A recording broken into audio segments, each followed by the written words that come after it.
The 2010s may be over, but Pierce the Veil is back and they're bigger than ever. We've got one question to ask you. What's so good about picking up the pieces? That's right, Vic Fuentes and the band have seen a massive resurgence in popularity the last several years. And today, in this video, I'm going to break down why that's happened. It almost felt like the band grew. That's what it felt like, this kind of crazy situation for us. The plus sides of being gone for a while is there's a whole generation, maybe even two generations of young fans who had never seen our band play ever. Yeah. You know, and like they've maybe been listening to us since they were, 12, 13 years old, and now they're like 19, which is crazy. So they're coming out to the show to see this band they've liked for 7 years and never seen before. So the excitement, it was like at an all-time high. It's really cool. For those of you that weren't glued to Tumblr back in the 2010s, where Common Revolt first existed, please subscribe. Let's rewind a little bit. Pierce the Veil became one of the most beloved post-hardcore bands with their unique mix of emotional lyrics, intricate guitar work, and of course their theatrical music videos. Here with my boy Callan here. Can we do one more take of us walking in and I can just go like this with all my papers? Albums like Selfish Machines and Collide with the Sky cemented their place in the emo and pop punk scene, and their album Misadventures further proved this fact. Welcome, Pierce the Veil! Let's not forget their massive hit, King for a Day, featuring Kellen Quinn from Sleeping with Sirens. This song remains a staple in all emo night playlists to this day. To this day! To this day!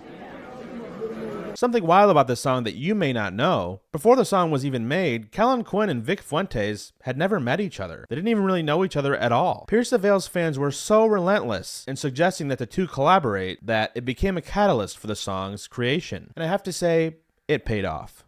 A handful of Warped Tours later, in 2016, the band dropped their album Misadventures. And from then on out, things became a little more quiet for Pierce the Veil. In November of 2017, the band went on hiatus, shortly after sexual misconduct allegations arose against their drummer, Mike Fuentes. From there, fans were feeling conflicted, and at the same time left wondering what was next for Pierce the Veil. And here's where things get a little interesting. Fast forward to the 2020s, COVID is raging and TikTok is in full force. And bam, Pierce the Veil is back in the spotlight, thanks to one major thing. You guessed it, TikTok. There was a lot of moments, I think, where it was like, oh, there's a lot of kids are reposting this. That's cool. And then it just kind of didn't stop.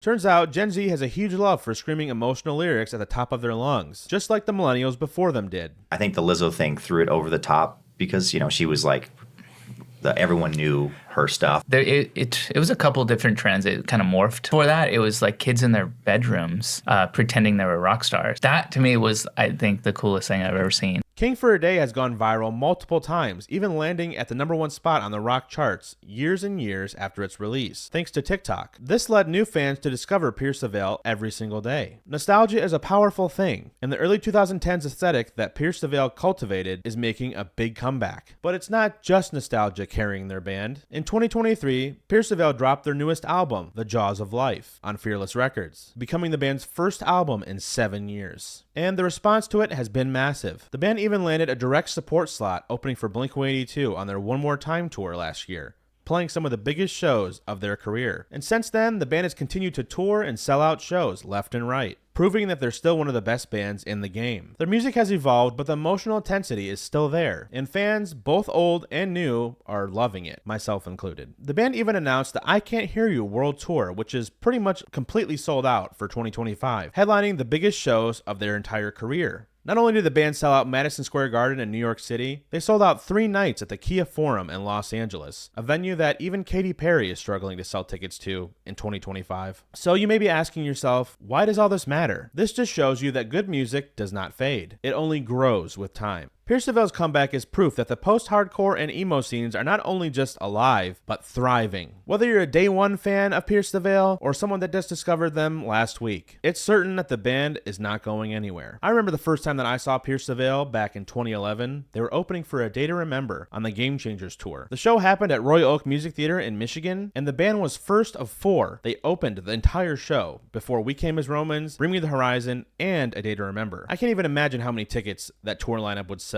in 2025. So what do you think? Are you loving Pierce the Veil's comeback? Are you planning to see the band live this year? What's your favorite song by the band? Let me know in the comments below. As always, my name is Tyler Common. This is Common Revolt. Thank you for watching. Don't forget to like and subscribe so I can continue making more videos just like this one. We'll see you next time.